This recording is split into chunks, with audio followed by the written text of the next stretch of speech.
ซื้อให้ใหม่ล่าสุดใช่ไหมจ้าแต่ว่ามันใส่กระสุนยังไงบ้างครับใส่แบบนี้ครับแล้วก็ชิบกุ๊บกุ๊บอ๋อแล้วก็ใส่ตรงนี้ไปเอากระสุนมาใส่ให้ครบเลยนี่มันได้แค่เอาเก็บกระสุนมาใส่ให้ครบแล้วครับโชว์เพื่อนๆครับว่าใส่แบบไหนนะครับนั่งใส่เลยครับใส่โชว์เพื่อนๆเลยครับได้ครับได้ครับผมหน้ามาจังกายแข็งแรงนะครับเอชมฉันมาทำยาปืนมันพังนะครับฮงฮงฮงเยอะเยอะเยอะเยอะจับจับน้องพักกี่ขวบครับ2 ขวบ2 ขวบนาย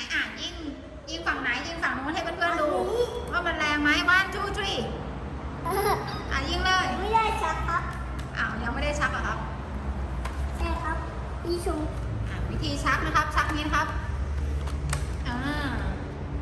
ให้พี่ชมดูนะครับเตรียมตัว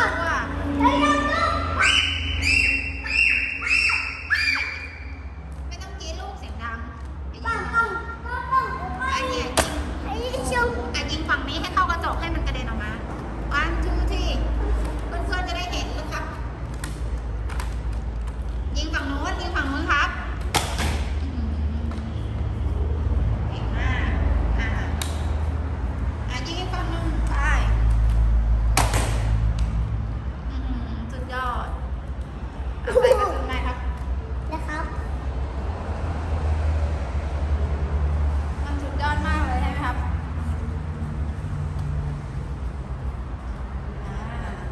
เดี๋ยวใส่รอบนี้เสร็จแล้วเราก็จะบายบายเพื่อนๆนะครับ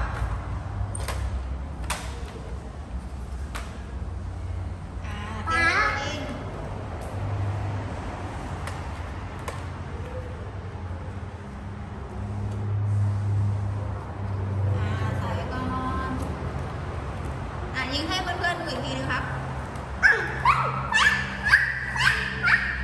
ยิงไปตรงนู้นเลยลูกยิงให้เลยมันใครยิงให้โดนเท้าไม่ได้ลูกไม่ได้ยิงเข้ากระจกครับนี้ไม่งั้นมาจะปิดแล้วนะยังบดเลยนะอุ้ยเลยจงทั้งยาวมาเลยนะอีกทีนะครับสุดยอดชักกระสุนนี่